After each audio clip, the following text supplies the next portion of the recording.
Blue Origin is a space company unlike any other. At first glance of the launch industry, you see three kinds of players. The old guard, industry titans who have vast resources and political connections, and have experience dating back to the dawn of spaceflight. Then you have your startups, cash-strapped young companies betting on bold technologies to make their small-sat launcher stand out from the crowd.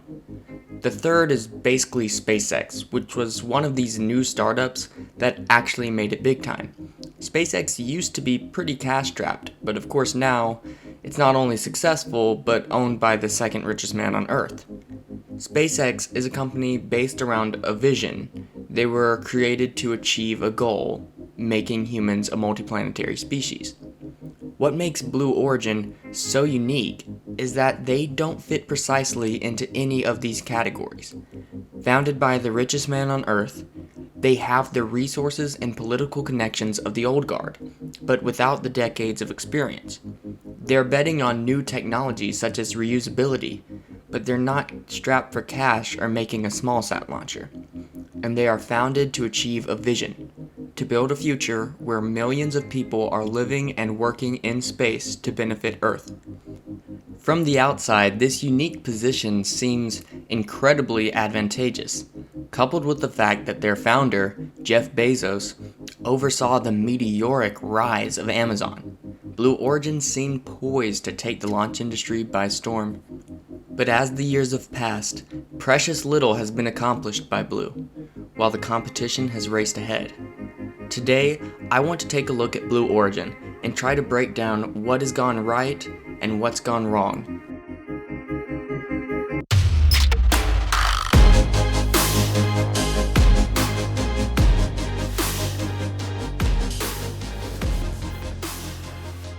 Before we get started, I have some exciting announcements to make. To celebrate 10,000 subscribers, I wanted to take Apogee to the next level. So I have launched the official Apogee website and shop, where you can find all new Apogee designed posters, stickers, and apparel, such as this Commercial Crew Yin Yang poster that celebrates the harmony of Crew Dragon and Starliner. I'm also excited to announce my Patreon. If you like the channel, please consider becoming a supporter. You'll gain access to exclusive content such as live streams, and become a flight crew member in the official Apogee Discord channel. I wanted to keep this Discord open to everyone, so even if you aren't a patron, be sure to join in on the discussion.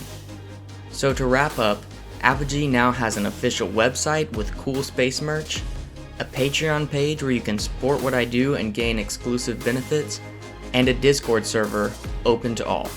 Links in the description. I'm going to start off by going over the things I like about Blue Origin, and some of the things I think they may be overly criticized for. On a personal and somewhat superficial level, I have always loved their brand. The name, the logo, naming schemes for the rockets.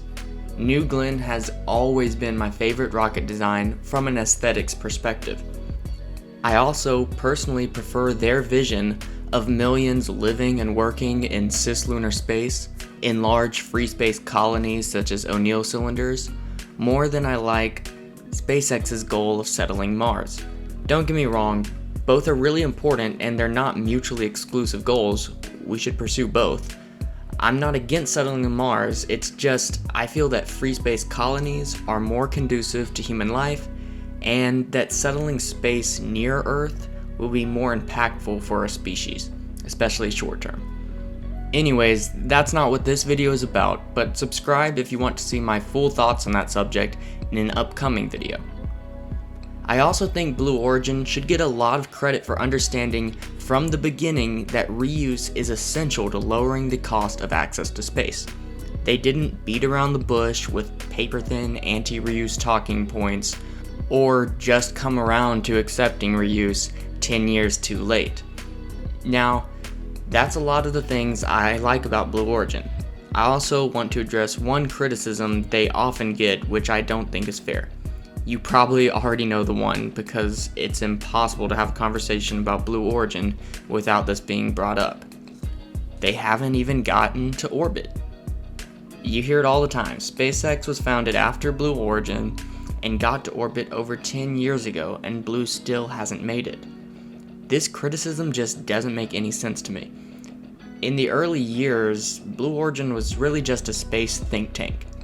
They then decided to make a suborbital tourism vehicle as their first rocket. It's not like they've been trying and failing to reach orbit for 20 years. They've been doing something else. This would be like criticizing an NFL running back for not having many passing yards. Now, if you want to argue that New Glenn should have been ready earlier, or that they should have never built a suborbital vehicle, that's a totally different criticism. But to just say that they haven't reached orbit isn't really valid in my opinion. Speaking of valid criticism, it's time to talk about what has gone wrong. I think the best way to approach this section is to start by simply listing the troubles they've encountered and take a look at how they reacted to them. And then I want to go over my single biggest concern with Blue Origin. Next, I'll try to uncover what I think is the cause of these troubles. And finally, I'll wrap it up by suggesting some potential solutions. I'm gonna do my best to list these hardships in order.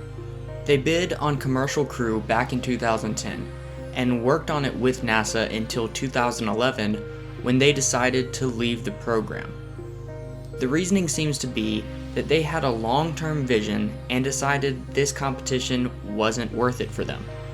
However, as reported by Jeff Faust, when Jeff Bezos found out that the program provided SpaceX with billions of dollars, he reportedly asked, "Why did we decide not to bid on that?"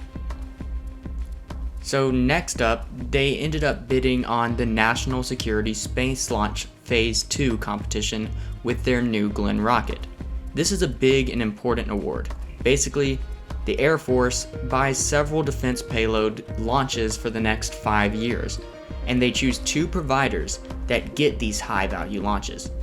Blue Origin, Northrop Grumman, SpaceX, and ULA all bid for the award, with SpaceX and ULA winning in the end. How did they react to this loss? 7 months later, Blue Origin announced a 2-year delay of the New Glenn rocket. The vice president of the New Glenn program, Jarrett Jones, blamed this delay on losing the NSSL award, stating that it was a big hit for us and we had to consider the economics. This just makes no sense. For one thing, they have other customers waiting on New Glenn, such as Telesat, as well as their own payloads like Amazon's internet constellation and the National Team Lander. Second off, they don't need money. Sure, it's nice to have, but they're owned by the richest man on Earth, and they were self-funding New Glenn regardless. They initially weren't even going to bid on the NSSL competition because they had a handshake agreement with ULA that if they were chosen as the provider of the engines for Vulcan, they wouldn't compete with ULA on these military payloads. They then changed their mind and went against their word, which led to some bad blood between the companies, I guess until ULA won the contract. Now just imagine for a second if Starship lost some Air Force contract and SpaceX came out 7 months later saying, "Oh, we need to delay Starship for 2 years." The mentality of that is just sad, to be honest, but what makes it worse is that it's just not true. We all know the real reason New Glenn is delayed is because space is very hard, and when you're trying to build a huge reusable rocket for the first time, delays are gonna happen. Why lie about this? More recently, we have the HLS competition, where Blue Origin led the national team, a lander of the combined efforts from Blue Origin, Lockheed Martin, Northrop Grumman, and Draper. Everyone was positive that this team would be unbeatable, and yet the SpaceX Starship ended up winning the contract. Now, how did Blue Origin react to this loss? Well, they did a few things. The first was protesting the award, which is a completely normal response, and these things happen all the time. What's not normal is some of the content of the protest. They claim that NASA only gave SpaceX the opportunity to modify their pricing in some sort of backroom deal. What actually happened, as laid out by NASA in the source selection statement, is that NASA approached SpaceX with the award for the lander, due to them being the highest rated bidder, and then negotiated the payment for the award with SpaceX. Now, due to the underfunding of HLS, NASA had no money remaining to approach Blue Origin and their second place lander after they had already given the money to SpaceX. To try and frame this as some sort of shady action by NASA is just lying, and it's a very poor look for Blue Origin.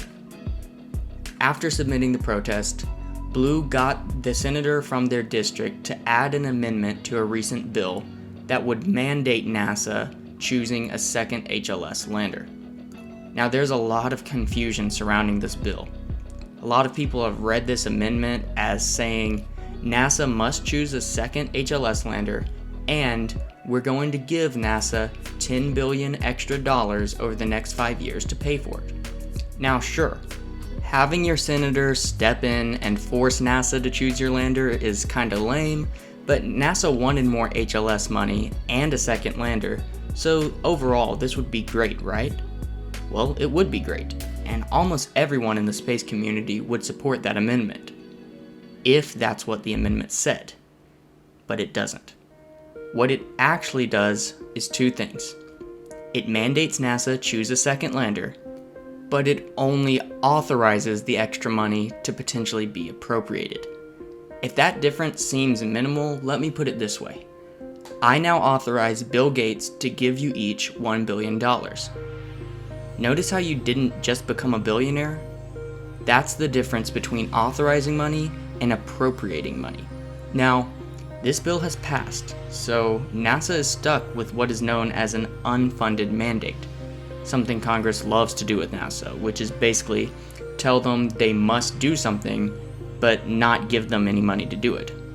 The scenario that those who oppose this amendment fear is that NASA doesn't get extra HLS money and is left with a mandate to choose a second HLS provider when they can barely even afford the first one. Oh, and by the way, that second provider is twice as expensive. What happens then is NASA must stretch the payment timelines out, delaying the Artemis program. Best case scenario, NASA is able to get more money for HLS and we avoid that fate. The most recent misfortune to befall Blue was the announcement that Amazon has bought 9 Atlas V launches for their low Earth orbit Kuiper internet constellation. The reason this was news is because Jeff Bezos, of course, owns Amazon and Blue Origin. It's no secret that Blue Origin would have been the preferred ride for these satellites, but due to the delays, Amazon had to go with a competitor. So, as you can tell, setbacks have been a dime a dozen. Later, I'll try to explore what may be the cause. But first, I have to lay out my single greatest concern about Blue Origin: the New Shepard program. And it's not the reason that a lot of people harp on. As I said before, I don't agree with the whole suborbital criticism. A lot of people also deride New Shepard as pointless, and I completely disagree. I think New Shepard is the perfect first project for Blue. You're a young company, you need to build knowledge and experience. New Shepard is a program you can learn a lot from because it is way more ambitious than people give it credit for. This is a rocket that is 100% reusable. The booster and capsule both land. It's also designed from the outset to carry humans, which is a huge undertaking. Learning how to design for human spaceflight is a crucial step in the vision of people living and working in space, so I love that. On a personal note, this is a rocket that I would have zero qualms about hopping on board. Blue Origin has put it through the ringer with a wide envelope of validation tests. Sure, it doesn't go to orbit, but again, this was a choice. Just look at it next to Rocket Lab's orbital Electron rocket. New Shepard is no joke. Learning how to design, build, launch, land, refurbish, and refly rockets in addition to gaining human spaceflight experience in your very first program is amazing in my opinion. Also, it should be noted that this is the one thing they have accomplished. BE4 and New Glenn have suffered long delays, and you've seen the myriad of competitions lost, but they got New Shepard up and operating. So, if the program has all these positives, and I think it's awesome, then why is it my biggest concern about Blue Origin? Well, the first flight was in 2015, 6 years ago. We know now that the validation program was 15 launches.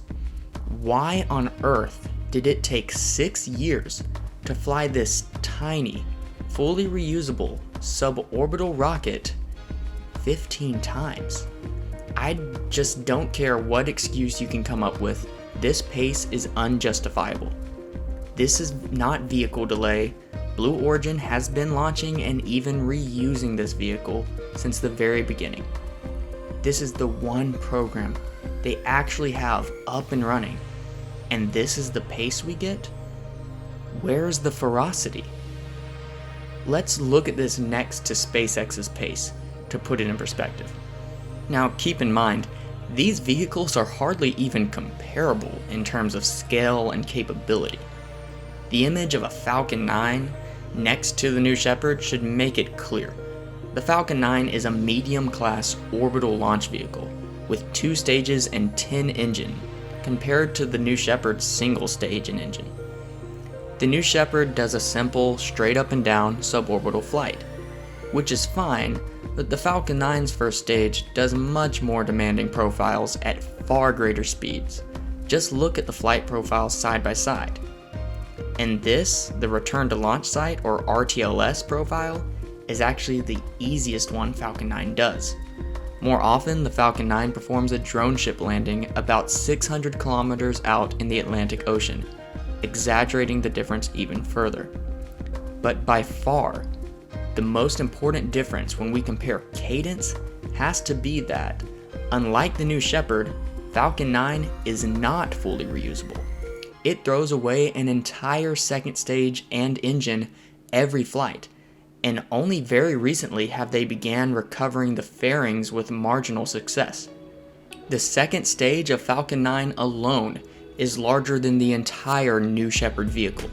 So for every Falcon 9 flight you're about to see, SpaceX was building and losing a rocket stage bigger than New Shepard. So let's get started. Blue Origin launched New Shepard twice in 2015, 4 times in 2016, just once in 2017, 2 times in 2018, 3 more times the following year, just once in 2020, and then so far this year there have been 2 flights, with the next one scheduled in just a few days. This gives us the 15 total flights. Now let's look at SpaceX's Falcon family over the same span of years. In 2015, Falcon 9 flew 7 times. 2016 saw 9 launches, there were 18 the next year, and 21 in 2018, including the maiden flight of Falcon Heavy. 2019 had 13 total launches, and there were 26 launches in 2020. That's a flight every 2 weeks. This year alone, SpaceX has flown 17 times. The difference should be pretty obvious, but put it this way. In the last 5 months, SpaceX has launched Falcon 9 more than New Shepard has flown in the past 6 years. So I think it's clear how horrendous this pace has been, but hey, maybe now that they're about to start flying people, it'll pick up, right? Well, apparently not. During the press run for the first human flight, Ariane Cornell from Blue Origin told The Verge that they plan to do, quote, a couple more flights in 2021. A couple. So the reason New Shepard concerns me so much is it's the one program that Blue Origin has successfully had operational for over 5 years at this point. What does this kind of pace that we've seen mean for their other programs when they finally come online? Where will New Glenn be 5 years after its first launch? or their lunar lander, and so on. New Shepard is the only program we have to base our expectation for this company off of, and that is deeply concerning. Hopefully, the New Shepard program isn't a canary in the coal mine for the future of this company. Alright, so now that that's off my chest, what do I think may be the underlying issues that have caused so much hardship for Blue? Well, first is the lack of urgency, made painfully clear by my breakdown of New Shepard. As I said, there is really no excuse for this pace. It's not like it's stuck in development delays. It's been complete for a while. This fact leads me to believe that delays we've seen in other programs, such as BE4 and New Glenn, aren't 100% caused by development issues. Blue Origin just doesn't seem to be in a rush to do anything, frankly. Now, this alone isn't inherently negative. There is something to be said for allowing things to take their time and going at your own pace. But I think this leisurely pace has some cascading effects. Take New Shepard, for example. What if they had completed the 15-flight test campaign in 3 years? That's only 5 flights per year, a very achievable cadence. All of a sudden, Blue Origin is a company that has flown humans to space in 2018, and likely could have flown close to 50 people by 2021. Or let's look at New Glenn. The slow development has had a cascading effect. Because of the lack of progress, they end up losing the NSSL contract. Their bid for HLS also suffered. Originally, the Blue Origin descent element was designed to take advantage of New Glenn's massive 7-meter fairing. Because of delays, they had to redesign the element to fit inside of ULA's 5-meter fairing. This redesign likely ate into schedule, and it also made the lander very tall and perhaps even less capable. Would the HLS decision have been different in this timeline? I don't know if this would have been enough to beat Starship, but it couldn't hurt. What confuses me is that Blue always seems very surprised when they miss out on an award. Oh, we need to delay New Glenn because we lost the NSSL. Oh, we lost HLS, it must be because NASA was being unfair to us. As I said, if your development philosophy is, let's go slow and take our time, that's perfectly fine. But don't be shocked when you begin losing to competitors that have been working at a faster pace and racking up more achievements and experience. The tortoise can only let the hare get so far ahead before the race is just over. I think the evidence points to management being the source of this slow and steady approach. After all, Blue Origin's CEO is from Honeywell Aerospace, a defense contractor, and many of their engineers are SpaceX veterans. It is evident at this point that Blue Origin develops technology in a waterfall methodology, meaning non-iterative. Take New Shepard, for example. It hasn't really changed since its first flight. Falcon 9, on the other hand, has switched to a super-chilled propellant, has a different engine arrangement, the engines have doubled in thrust, the tanks have been stretched, they've added landing legs and grid fins and the ability to be reused, and they human rated it and redesigned the fairings to be reused. Blue Origin has said they want New Glenn to land on the first mission. Why? What does this accomplish for them? This is why after 6 years since the public announcement, the only hardware we have seen for New Glenn, besides the engines, is a Pathfinder fairing half, and about a quarter of a Pathfinder for the first stage. But they've already finished the factory and launch pad. SpaceX, for example, started building Starship out of a tent and have built the factory around it. The easiest change Blue Origin could make to right the ship is to ditch this perfect everything before we touch a piece of metal mentality and adopt an iterative, minimum viable product, test while you fly approach. The next change I would suggest is to modify your vision. Millions of people working and living in space is awesome, but it's pretty vague. There are many ways to achieve this. Choose a more specific goal that all your near-term decisions can be based on.